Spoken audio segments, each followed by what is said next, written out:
ಇನ್ನು ಸಿಎಂ ಡಿಕೆಶಿ ಭೇಟಿಯಾದ ಕನ್ನಡಪರ ಹೋರಾಟಗಾರರು ಕರವೇ ರಾಜ್ಯಾಧ್ಯಕ್ಷ ಶಿವರಾಮೇಗೌಡ ಇನ್ನು ಸಾರಾ ಗೋವಿಂದ್ ಇಬ್ಬರು ಕೂಡ ಸಿಎಂ ಡಿಕೆ ಶಿವಕುಮಾರ್ ಅವರನ್ನು ಭೇಟಿಯಾಗಿದ್ದಾರೆ. ಕಾವೇರಿ ನೀರಿಗಾಗಿ ಸಿಎಂ ಎದುರು ಹಕ್ಕೊತ್ತಾಯದ ಒಂದು ಮನವಿ ಮಾಡೋದಕ್ಕೆ ಇವರು ಹೋಗಿದ್ದಾರೆ. ಹೋರಾಟಗಾರರ ಬೇಡಿಕೆ ಈಡೇರಿಸುವುದಾಗಿ ಕೊನೆಗೂ ಸಿಎಂ ಹೇಳಿಕೆಯನ್ನು ಕೊಟ್ಟಿದ್ದಾರೆ.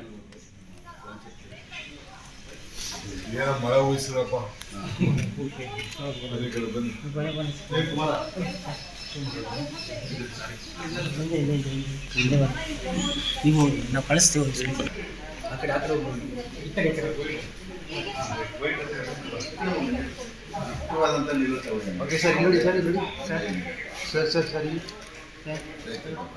ಎಲ್ಲ ರಕ್ಷಣಾ ವೇದಿಕೆ ಎಲ್ಲ ಪ್ರಮುಖರೆಲ್ಲ ಬಂದು ಭೇಟಿ ಮಾಡಿದ್ರು. ಅವರು ನಾವು ವಾಪಸ್ ತೆಗೆದುಕೊಂಡೇವಿ ಅಂತ ಹೇಳಿದ್ದಾರೆ. ಬಹಳ ಸಂತೋಷ, ಅವರಿಗೆ ಅಭಿನಂದನೆ ಮತ್ತು ಕೃತಜ್ಞತೆಗಳು. ರಾಜ್ಯದ ಹಿತಕ್ಕೆ ಮತ್ತು ಅವರು ಅನೇಕ ರಾಜ್ಯದ ಹಿತಕ್ಕೋಸ್ಕರ, ಜನರ ಕಲ್ಯಾಣಕ್ಕೆ, ರೈತರಿಗೋಸ್ಕರ ಕೆಲವು ಬೇಡಿಕೆಗಳನ್ನು ಕೂಡ ನನಗೆ ಕೊಟ್ಟಿದ್ದಾರೆ. ನಾನು ಅದನ್ನು ವಾಪಸ್ ನೋಡ್ತೇನೆ.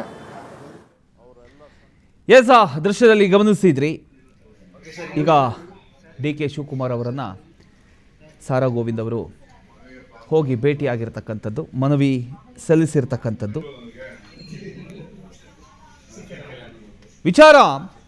ಕರವೇ ರಾಜ್ಯಾಧ್ಯಕ್ಷ ಶಿವರಾಮೇಗೌಡ, ಕನ್ನಡಪರ ಹೋರಾಟಗಾರರಾಗಿರ್ತಕ್ಕಂಥ ಸಾರಾ ಗೋವಿಂದ್ ಸೇರಿದಂತೆ ಹಿರಿಯ ಹೋರಾಟಗಾರರು ಸಿಎಂ ಅವರನ್ನ ಭೇಟಿ ಮಾಡಿದ್ದಾರೆ. ಕಾವೇರಿ ನದಿ ನೀರಿನ ವಿಚಾರದಲ್ಲಿ ಕರ್ನಾಟಕದ ಹಕ್ಕನ್ನು ರಕ್ಷಿಸಬೇಕು, ರಾಜ್ಯದ ರೈತರ ಹಿತ ಕಾಪಾಡಬೇಕು ಅಂತಕ್ಕಂಥ ಒಂದು ಆಗ್ರಹದೊಂದಿಗೆ ಹಕ್ಕೊತ್ತಾಯದ ಮನವಿ ಪತ್ರ ಸಲ್ಲಿಸಲಾಗಿದೆ.